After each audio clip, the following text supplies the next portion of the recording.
निखिल सदगीर आज मस्त सकाळी सकाळी फ्रेश होऊन सगळं काम आवरून मस्त गणपती बाप्पाच्या आरतीला आलता।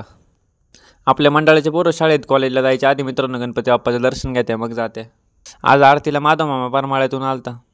मग माधव मामाच्या हातून आरती घेतली गणपती बाप्पाची। आरती वगैरे झाली मग रस्त्यावर आलतो।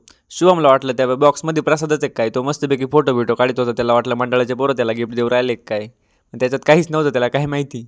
आपले जुने मित्र आलते आज आपल्याला भेटायला, रेड्डी साहेब। ते आपले कसे लहानपणीचे मित्र आहे। बाबाचे फॅन एवढे ना आपल्या गावात मित्रांनो, त्यांना उभंच नाही राहून देती। त्यांचं नातून ते सोबतच आलते गावात। दिवसभर फुल पाऊस चालू होता मित्रांनो, मग काही घराच्या बाहेरच नाही निघालो। संध्याकाळी मंदिरात आलतो तेवढ्यात अजयची पिकअप दिसली। अजयनी आणि विजयनी ना मित्रांनो पिकअप घेतली होती, त्याच्यामुळे ते मंदिरात आलते पाया वगैरे पाडायला। सगळे मित्र होते, पांड्या, दिप्या, राहुल। ते गेले मग लहान पोरांचे खेळ चालू केले। खेळाशिवाय मजाच नाही मित्रांनो गणपतीत। आजचा गेम आहे ना मित्रांनो, पोत्यातल्या एवढ्या होत्या, 2-4 जण तोंडावर पडले, बाकी जास्त नाही काही झालं पोरांना। मग लहान पोरींचे घेतले मित्रांनो, पोरी निश्चित साशावानीच उड्या मारित होते। मग बायांचा ना मित्रांनो नवीन गेम घेतला। सर्कल बघून तुम्हाला कळालंच असेल काय गेम असेल। बाया पार साडी वगैरे खोसून तयार होत्या गेम खेळायसाठी। मग सगळ्या बाया मधल्या सर्कलमध्ये उभ्या केल्या आणि मग गेम चालू झाला। बायांना काही खेळताच येईना, एक शब्द बोललो का लगेच आउट व्हायच्या।